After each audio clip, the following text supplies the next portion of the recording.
বলো, অথরিটি আমরা আর জানবো যে অথরিটি কি বলছে বা অথরিটি কাকে বলে এবং এর টাইপ, ওয়েবারের মতে কত ধরনের অথরিটি দেখা যায়, এইগুলো জানবো আমরা।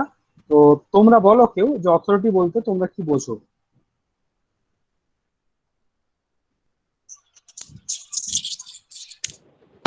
Sir, বলো।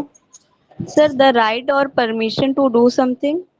The right or permission to do something. Okay. That's not authority. The authority indicates some right, to have some rights. আচ্ছা, আর কেউ কিছু বলবে?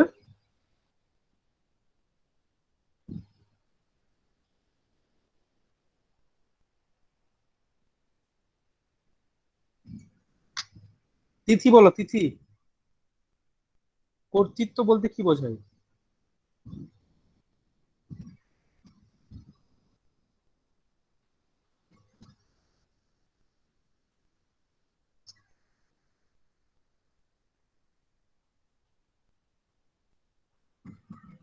তিথি শুনতে পাচ্ছ?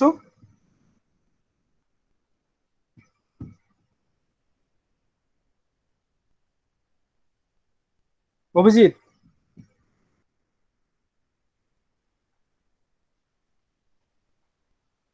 কাউকে কিছু মানে আদেশ প্রদান করা বা কাউকে কিছু আদেশ প্রদান করা। আচ্ছা, ওকে, আমি বলবে আর কেউ কিছু?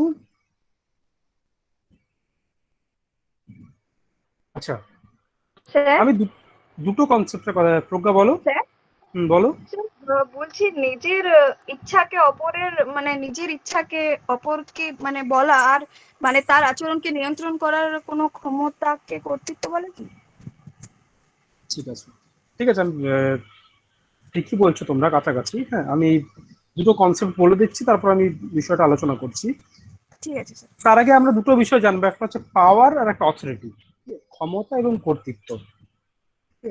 ওয়েবার এই দুটো বিষয়ের মধ্যে একটা পার্থক্য করছেন, যে ক্ষমতা বলতে কি বোঝাচ্ছে আর পাওয়ার, আর অথরিটি বলতে কি বোঝাচ্ছে। ক্ষমতা বা পাওয়ার আর অথরিটি বলতে কি বোঝাচ্ছে? ক্ষমতা বলতে বোঝাচ্ছে, পাওয়ার বলতে বোঝাচ্ছে the ability to manipulate others, অন্যকে নিয়ন্ত্রণ করার যে সামর্থ্য, সেটাকে ক্ষমতা বলে। অন্যকে নিয়ন্ত্রণ করার সামর্থ্য। আমি তোমাকে বলছি যে ওখানে যেও না, তুমি যাচ্ছ না। তুমি ক্লাসে হয়তো 10টার থেকে ক্লাস, তুমি 10টা 15-তে এসেছো, আমি ক্লাসে তোমাকে ঢুকতে দিচ্ছি না। তুমি কলেজ শেষ করে বাড়ি ফিরবে, তোমাকে ইঞ্জিনিয়ারের দাদারা বললো যে আজকে এখন বাড়ি যাবি না, এখান থেকে একটা মিটিং হবে, মিটিং এ তোরা সবাই থাকবি বা একটা মিছিল বেরোবে, মিছিলে সবাই প্রেজেন্ট থাকবি। তোমরা সেই মিছিলে প্রেজেন্ট থাকছো, তোমাদের ইচ্ছে থাকুক বা না থাকুক। ঠিক আছে তিথি? তো এই যে আমি এক্সাম্পল গুলো দিলাম, ধরো তোমাকে পাড়ার কোনো মাস্তান, পাড়ার কোনো দাদা বলছে যে, হয় না ভোটের সময় বলছে পাড়ার কোনো দাদা যে আপনাদের বাড়ি থেকে কেউ ভোট দিতে যাবে না, আমাদের বাড়ি থেকে কেউ ভয়ে ভয়ে ভোট দিতে যাচ্ছি না। ঠিক আছে, তাহলে সে তোমার গতিবিধিকে বা তোমার বিহেভিয়ার কে ম্যানিপুলেট করছে। আবার ধরো পুলিশ বলছে যে এই যে এখন কারফিউ জারি হয়েছে, রাত্রি 9টার থেকে ভোর 5টা পর্যন্ত কেউ রাস্তায় বেরোবে না, উইদাউট এমার্জেন্সি, এমার্জেন্সি ছাড়া কেউ রাস্তায় বেরোবে না। এই দুটোর মধ্যে কি ফারাক আছে? যে একটা মনে করে বললাম যে কোনো পলিটিক্যাল নেতা তোমাকে বলছে ভোট দিতে যাবে না, তুমি ভয়ে ভোট দিতে যাচ্ছ না। আর পুলিশ বলছে যে রাত্রি 9টার পর কারফিউ জারি হয়েছে, রাত্রি 9টার পর কেউ বাড়ি থেকে বেরোবে না, আমরা কেউ বেরোচ্ছি না। ঠিক আছে, এই দুটোর মধ্যে মেজর ডিফারেন্সেস কি বলো, কে বলতে পারবে?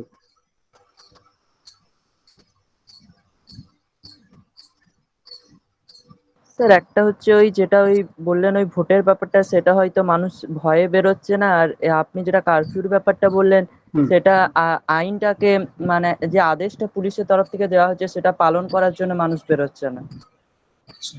আর একটু প্রমিনেন্ট কেউ বলতে পারবে? নন্দিনী? सर पहले वाले एग्जाम्पल में वो डायरेक्ट उसको अब्यूज कर रहा है, डायरेक्ट बोल रहा है कि निकल मतलब देना ही नहीं है हाँ वोट। और हाँ सेकंड वाले में मतलब वो एक तरह से सेफ्टी के लिए बोला जा रहा है कि आप लोग को निकलना नहीं है क्योंकि वायरस फैला हुआ है। ওকে। বেসিক ডিফারেন্স এই যে পাড়ার নেতা বলছে আমাকে যে বাইরে বেরোবে না, ভোট দিতে যাবে না, হুইচ ইজ ইললিগেল। এটার কোনো লিগেল অথরিটি নেই, এটাকে বলা হয় পাওয়ার।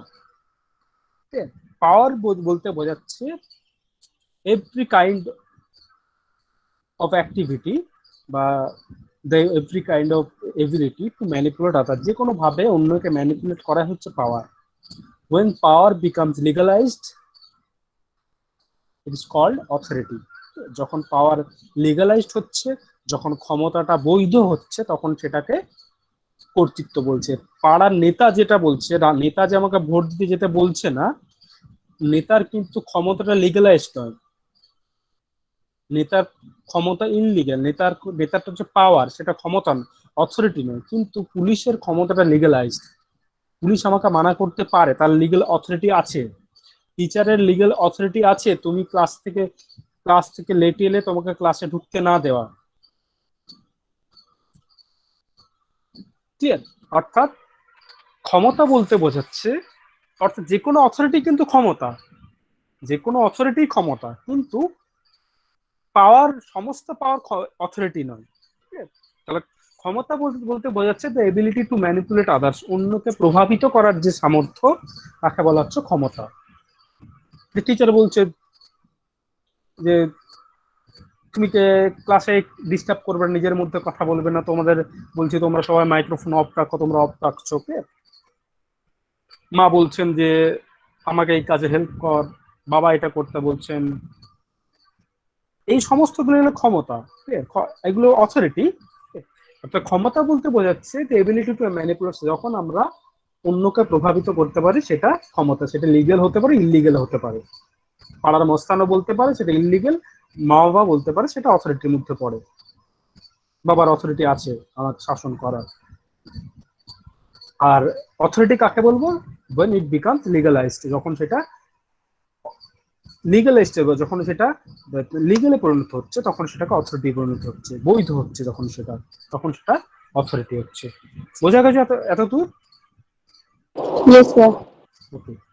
তো নেক্সট আমরা এই অথরিটির আমরা ভাগগুলো জানবো।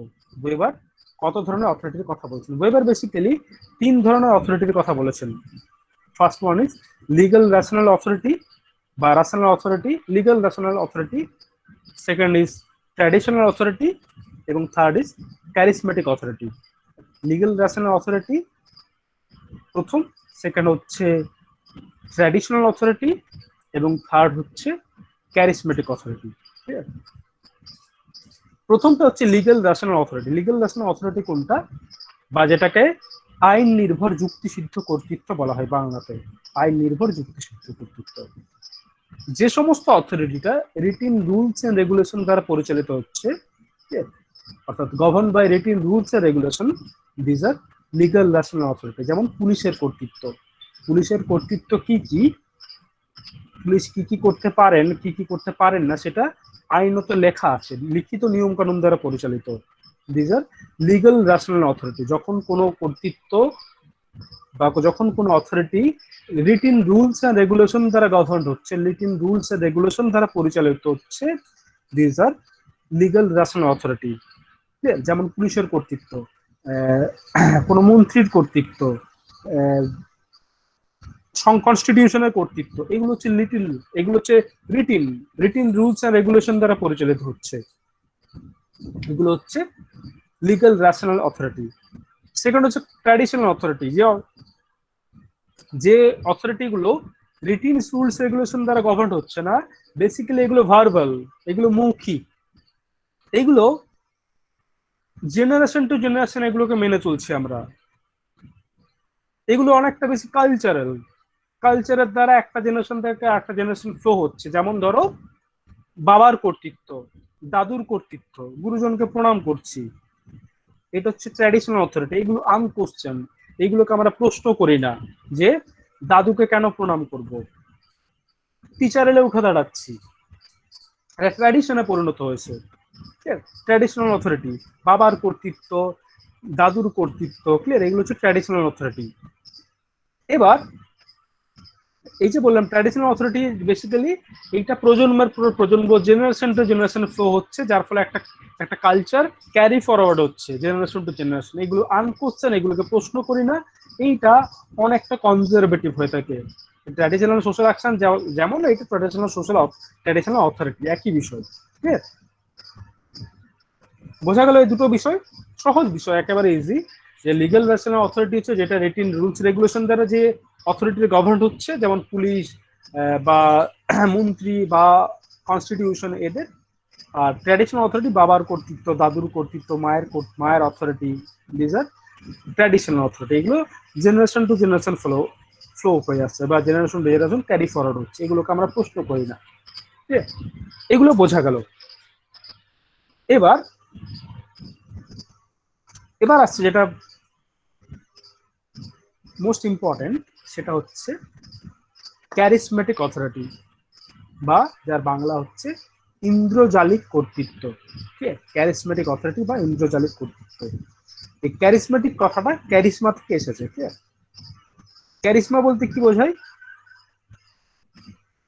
বলতে পারবে কেউ? ক্যারিসমা বলতে কি বোঝায়?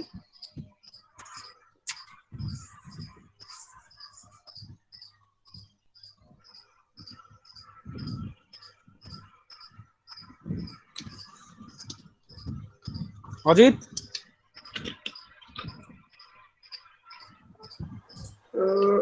ক্যারিসমা মানে ক্যারিসমাটা কি কোনো হিন্দি ওয়ার্ড? ও ক্যারিসমা মানে তাহলে সে জাদু টাইপ কিছু। জাদু টাইপ। আচ্ছা নন্দিনী বলো, ক্যারিসমা বলতে কি বোঝো?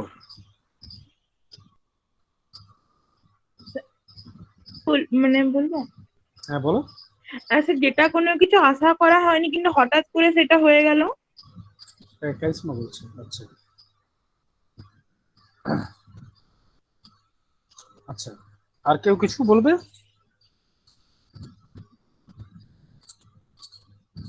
ক্যারিসমা বলতে বোঝাচ্ছে এমন একটা সুপার ন্যাচারাল কোয়ালিটি যেটা আর পাঁচটা মানুষের থাকে না, তাই তো? ক্যারিসমেটিক অথরিটি বলতে বোঝাচ্ছে যখন কোনো ইন্ডিভিজুয়াল এমন কোনো কোয়ালিটির অধিকারী, তার মধ্যে এমন কিছু কোয়ালিটিস রয়েছে, এমন কিছু গুণাবলী রয়েছে, যে গুণাবলীর কারণে তার কথা সকলে মেনে চলছে, এবং এখান থেকে যে অথরিটি জন্ম হচ্ছে সেটা হচ্ছে ক্যারিসমেটিক অথরিটি। ক্যারিসমেটিক অথরিটি বলতে বোঝাচ্ছে যে যখন যে কোনো একটা ইন্ডিভিজুয়াল, তার মধ্যে এমন কিছু সুপার ন্যাচারাল পাওয়ার রয়েছে বা এমন কিছু সুপার ন্যাচারাল কোয়ালিটি রয়েছে, এক্সট্রা কোয়ালিটি রয়েছে, যেটা আর পাঁচটা মানুষের নেই, এবং এই এই ক্যারিসমার জন্য, এই এক্সট্রা কোয়ালিটিস এর জন্য, এই সম্মোহনী গুণাবলীর জন্য অন্যেরা তার বশ্যতা স্বীকার করছে, অন্যেরা তাকে মেনে চলছে। এবং এখান থেকে যে যে অথরিটির জন্ম হচ্ছে সেটা হচ্ছে ক্যারিসমেটিক অথরিটি। যেমন Netaji, Vivekananda, Ramakrishna, Gandhiji, Hitler, this all are charismatic authority, they are all charismatic authority. অর্থাৎ নেতাজির মধ্যে এমন কিছু কোয়ালিটিস ছিল যাতে অন্যেরা তাকে নেতা বলে মেনেছেন, যাতে অন্যেরা তার কথা মেনে চলতো। গান্ধীজির মধ্যে এমন কিছু কোয়ালিটিস ছিল যেটা আর পাঁচজনের ছিল না। ঠিক আছে, এবং এখান থেকে যে অথরিটির জন্ম হচ্ছে এটা হচ্ছে ক্যারিসমেটিক অথরিটি। বোঝা গেল বিষয়টা?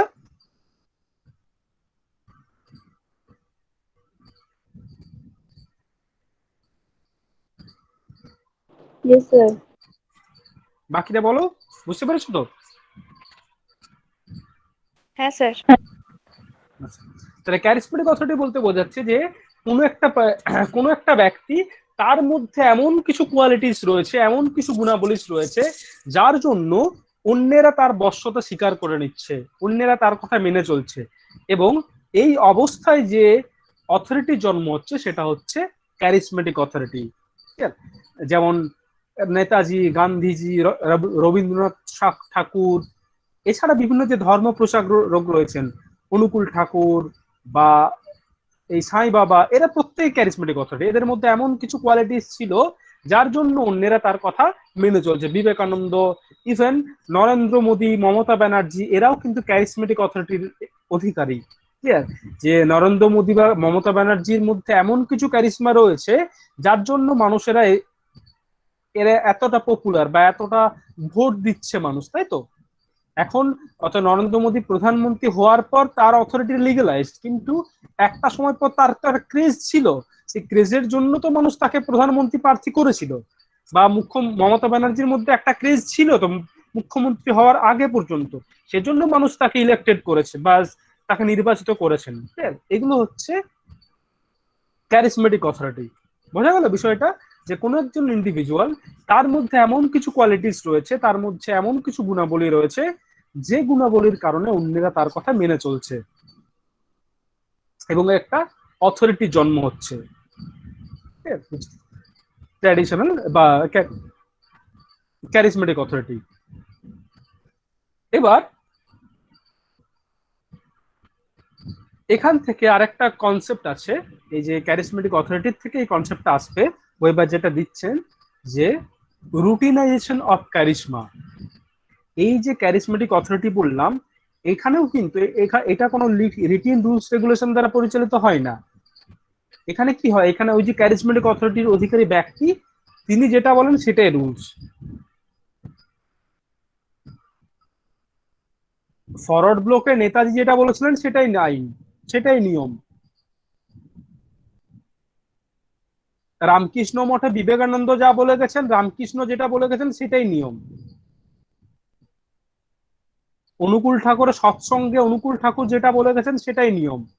ক্লিয়ার? অর্থাৎ এখানেও কিন্তু রিটিন রুলস রেগুলেশন দ্বারা পরিচালিত হয় না। আবার এখানটা অনেকটা মৌখিকও নয়। এখানে ওই ক্যারিসমেটিক অথরিটি তারাই একটা সুপার ন্যাচারাল পাওয়ার অধিকারী তো, এবং তারা যেটা বলে সেটাই রুলসে পরিণত হয়। এবার ওয়েবার বলবেন যে এই যে ক্যারিসমেটিক অথরিটি, এটা তো একটা ইন্ডিভিজুয়ালকে কেন্দ্র করে অথরিটিতে গড়ে উঠছে। এবার সেই ইন্ডিভিজুয়াল তো সারা জীবন বেঁচে থাকবে না, একটা সময় পর মারা যাবেন। তাহলে তার মারা যাবার পর সেটা কি হয়, তার অবর্তমানে সেই অথরিটিটার কি হবে, এইটা ওয়েবার প্রশ্ন তুলেছেন। যে এই যে ধরো বিবেকানন্দ রামকৃষ্ণ মঠ তৈরি করলেন, বিবেকানন্দ মারা যাবার পর রামকৃষ্ণ মঠের কি হবে? অনুকূল ঠাকুর সৎসঙ্গ গড়ে তুললেন, অনুকূল ঠাকুর মারা যাবার পর কি হবে?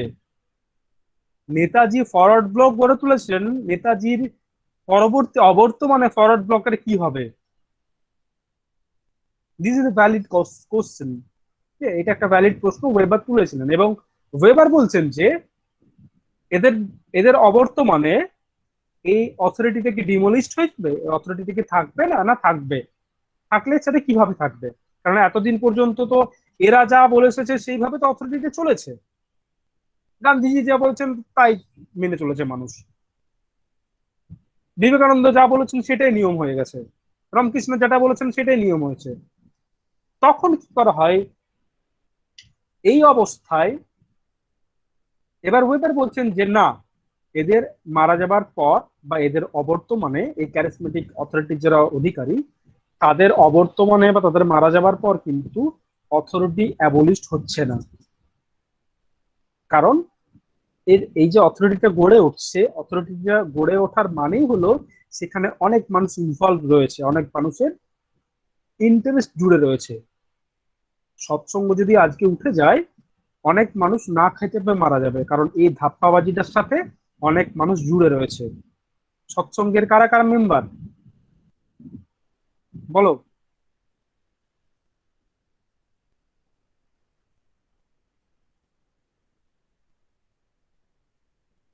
বলো তোমরা কে কে সৎসঙ্গ করো? অনুকূল ঠাকুরের শিষ্য কেউ আছো নাকি? স্যার আমি আছি। কে? স্যার আমি স্যার শম্পা। আমাদের বাড়িতে চম্পা? আছে। হ্যাঁ আর স্যার। কাদের বাড়িতে আছে? আমাদের স্যার। নামগুলো তো সব দেখতে পাচ্ছি না। স্যার প্রজ্ঞা। প্রজ্ঞা, আচ্ছা। চম্পা প্রজ্ঞার পৃথিবীর সব থেকে বড় চেইন বিজনেস হচ্ছে অনুকূল ঠাকুর, জানো তো? এমন কোনো গ্রুপ পাবে না যেখানে একজন অনুকূল ঠাকুরের শিষ্য নেই। এই অনুকূল ঠাকুরের নামে আমি খারাপ কথা বলবো, হ্যাঁ, তোমরা এক কানে শুনবে এক কানে বের করে দেবে। বাড়িতে বলো না, নাহলে পরের দিন বলবে যে এখানে টিউশন করতে হবে না, গুরুর নামে খারাপ কথা বলছে। আচ্ছা, যেটা বলছি তাহলে, এই যে ক্যারিসমেটিক অথরিটির যে অধিকারী ব্যক্তিরা, বিবেকানন্দ, অনুকূল ঠাকুর, এরা মারা যাবার পর কি হবে? অথরিটি কি উঠে যাবে? না, উঠে যাবে না। কারণ কি, এই যে রামকৃষ্ণ মঠ, সৎসঙ্গ, এগুলোতে প্রচুর মানুষ যুক্ত হয়ে আছে, এবং এগুলো যদি উঠে যায় তাহলে এরা কর্মহীন হয়ে যাবে। অনেক মানুষের স্বার্থ জুড়ে রয়েছে। তখন তারা এটাকে কন্টিনিউ করতে চাইলেন, যে এটাকে কন্টিনিউ করতে হবে। কিভাবে কন্টিনিউ করা যাবে? না, তাদের মধ্য থেকে কিছু মানুষকে খোঁজা হবে যারা ওই ক্যারিসমেটিক অথরিটির অধিকারী যে ব্যক্তি ছিলেন তার কাছাকাছি, তার যে কোয়ালিটিস ছিল সেই কোয়ালিটিস এর কাছাকাছি যেন যায়, নিয়ারেস্ট যেন যায়, অথবা তাদের মধ্যে থেকে যে সবচেয়ে যোগ্য তাকে ওই জায়গায় বসিয়ে দেওয়া হলো। বিবেকানন্দ মারা যাওয়ার পর স্বামী অমুক নন্দ, স্বামী তমুক নন্দ, এইভাবে পরপর একটা করে মহারাজা তৈরি করা হচ্ছে। মহারাজা তৈরি করে যে রামকৃষ্ণ আশ্রমের ধাপ্পাবাজিটা কন্টিনিউ করা হচ্ছে। রামকৃষ্ণদেব যা এই রামকৃষ্ণদেব যা যা বলে গেছেন সেগুলোকে কথামৃতর নামে বই বার করে দেওয়া হচ্ছে। সেগুলো নিয়ম হচ্ছে যে কথামৃত পড়তে হবে সবাইকে। কারণ কি, এই কথামৃত পড়ার মধ্য দিয়ে স্বামী অমুক নন্দ, স্বামী কৃপানন্দ, স্বামী এই নন্দ তেই নন্দ করার মধ্য দিয়ে এই অর্গানাইজেশনটা কন্টিনিউ করা হবে। কারণ প্রচুর মানুষের স্বার্থ সেখানে জড়ে রয়েছে, অনেক ধাপ্পাবাজ সেখানে লুকিয়ে থাকে। সৎসঙ্গ ক্ষেত্রেও সেম, যে যদি বাবাই দাদাকে না বসানো হয় অনুকূল ঠাকুরের জায়গায়, তাহলে কিন্তু ধাপ্পাবাজিটা বন্ধ হয়ে যাবে, এবং এই ধাপ্পাবাজি বন্ধ হলে প্রচুর মানুষের ক্ষতি হয়ে যাবে। ঠিক আছে? ভারতের না, সারা বিশ্বের সব থেকে বড় মার্কেটিং হচ্ছে অনুকূল ঠাকুর। অ্যামওয়ে বিজনেসের, মানে যদি অ্যামওয়ে বিজনেস, অ্যামওয়ে জানো তো, সে চেন সিস্টেম বিজনেস, তো অ্যামওয়ে বিজনেসকে যদি কেউ পরামর্শদাতা থাকে তাহলে হচ্ছে সে অনুকূল ঠাকুর। সবাই একটা করে দিতে হয়, তাই তো, প্রতিদিন। তো এটা হচ্ছে রুটিনেশন অফ ক্যারিসমা। রুটিনেশন অফ ক্যারিসমা বলছেন ওয়েবার হচ্ছে যে এই যে ক্যারিসমেটিক অথরিটির ব্যক্তি, তিনি মারা যাওয়ার পর এই অথরিটির কি হবে? অথরিটি কি অ্যাবলিশড হয়ে যাবে, না অথরিটি কন্টিনিউ হবে? ওয়েবার বলবেন যে না, অথরিটি অ্যাবলিশড হবে না, কারণ এখানে অনেক মানুষের ইন্টারেস্ট জুড়ে থাকছে, এবং তারা তাদের মধ্য থেকে, তখন তাহলে এটা কন্টিনিউ কিভাবে হবে? তারা তাদের মধ্য থেকে সব থেকে যে যোগ্য তাকে ওই জায়গাটায় বসিয়ে দেবে, এবং বসিয়ে দেওয়ার পর বসিয়ে দেওয়ার মধ্য দিয়ে অথরিটিকে কন্টিনিউ করা হবে। তাই তো, অনুকূল ঠাকুর মারা গেছেন, তার পরবর্তীকালে তার নেক্সট জেনারেশন বিভিন্ন সাধু সন্ত তৈরি করে তাকে ওই জায়গায় বসিয়ে দিয়ে ওই যে অথরিটিটা, ওটাকে কন্টিনিউ করা হচ্ছে, চলছে। ঠিক একইভাবে রামকৃষ্ণ মিশন, বিবেকানন্দ মারা যাওয়ার পর তার যে বিভিন্ন অনুসারী রয়েছেন, তার যে বিভিন্ন কি বলো সন্ন্যাসীরা রয়েছেন, এরকম বিভিন্ন হেড, প্রত্যেকটা রামকৃষ্ণ আশ্রমে দেখবে একটা কোনো মহারাজা থাকে, আমি এই নন্দ সেই নন্দ, তাদেরকে বসিয়ে এই অথরিটি গুলোকে কন্টিনিউ করা হচ্ছে। এটাই হচ্ছে বেসিক্যালি রুটিনাইজেশন অফ ক্যারিসমা, অর্থাৎ এই ক্যারিসমাটাকে একটা রুটিনাইজড মতো করে ফেলা হচ্ছে, এবং এই অথরিটিটাকে কন্টিনিউ করা হচ্ছে। অথরিটি কিন্তু অ্যাবলিশড হয়ে যাচ্ছে না, কারণ এখানে প্রচুর মানুষের স্বার্থ জড়িয়ে রয়েছে, প্রচুর মানুষের ইন্টারেস্ট এখানে ইনভলভ রয়েছে। বোঝা গেল? স্যার তাহলে বললেন না যে তার মানে কি এরপরে যারা আছে তাদের হচ্ছে, কিন্তু আসলে তো যে আগের যে স্বামী বিবেকানন্দ নামে তো সেই কারিশমাটা চলছে, অন্য যে এসেছে নতুন তার তো সেই এতটা ইয়া নেই। হ্যাঁ, স্বামী বিবেকানন্দ নামে তো চলবে, কারণ হচ্ছে স্বামী বিবেকানন্দ ওই প্রতিষ্ঠানটা তৈরি করেছে। এবার দ্বিতীয় স্বামী বিবেকানন্দ তো কেউ হবে না, ওই জায়গাতে কেউ পৌঁছতে পারবে না। এবার কি হচ্ছে, তখন তখন এদের মধ্য থেকে একজনকে তুলে তুলে আনা হচ্ছে, যাকে ওই জায়গায় বসান, মানে স্বামী বিবেকানন্দ রামকৃষ্ণ মঠের প্রধান ছিলেন, তাহলে তার যে শিষ্যরা ছিলেন তাদের মধ্যে থেকে সব থেকে যে কোয়ালিটিস, তাদের মধ্যে সব থেকে যে সুপ্রিয়ার, তাকে ওই জায়গাটা বসানো হচ্ছে, এবং বসিয়ে ওটা অর্গানাইজেশনটাকে কন্টিনিউ করা হচ্ছে। স্বামী বিবেকানন্দ দ্বিতীয়ত আসবেন, তারা একটাই, কিন্তু তার মারা যাওয়ার পর তো সেই অথরিটিটা উঠে যাচ্ছে না। যাতে না উঠে যায় সেজন্য স্বামী বিবেকানন্দের উত্তর শুরু খুঁজে বার করা হচ্ছে, যে তার পরবর্তী কে হবেন সে জায়গায় বসে সেটাকে কন্টিনিউ করা হচ্ছে। বোঝা গেল?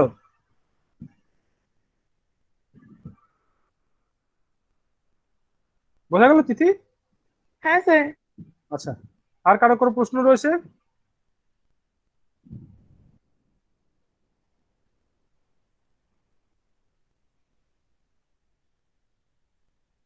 বলো তোমরা, কারো কোনো প্রশ্ন থাকলে।